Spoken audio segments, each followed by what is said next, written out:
Hindi apektado ang mahigit 3 dosenang Pilipino seafarer na nakasakay sa cruise ship na tinamaan ng hantavirus outbreak.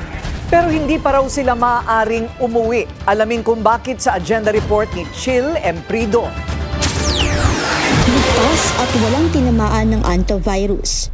Ito ang tiniyak ng Department of Migrant Workers sa mga Pilipino. Matapos na payagang dumaong malapit sa Canary Island ang cruise vessel na MV Hondius na naiulat na may kaso ng antivirus. Ayon kay Migrant Workers Secretary Hans Leo Cacdac, tanging mga pasahero lamang daw at hindi ang 38 mga Pilipinong tripulante ang afflicted ng nasabing virus. Hindi lang ito simple OFW welfare case. This is a situation of a global concern, global scale. Nandiyan ang WHO, nandiyan ang mga pamahalaan ng mga nationalities involved on board. So the Spanish government also is involved.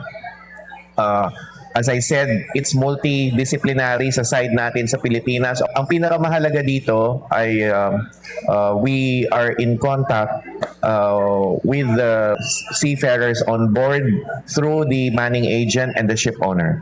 Bagaman nagpahayag ng kagustuhan ng mga seafarer na umuwi na ng Pilipinas, komplikado pa rin ito sa ngayon lalo pat hinihintay pa nila ang report kung paano na-establish o sumalang ang mga ito sa medical test.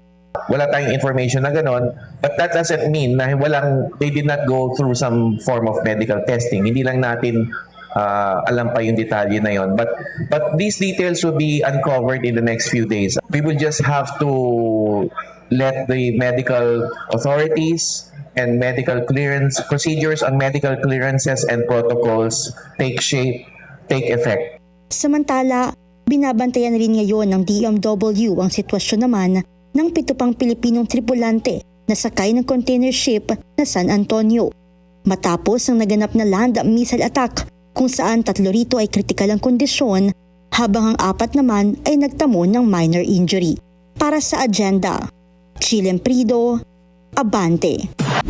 Manatiling nakatutok sa Bilyonaryo News Channel. Sumubaybay sa aming social media accounts at mag-subscribe sa aming YouTube channel para sa mga bago at eksklusibong balita.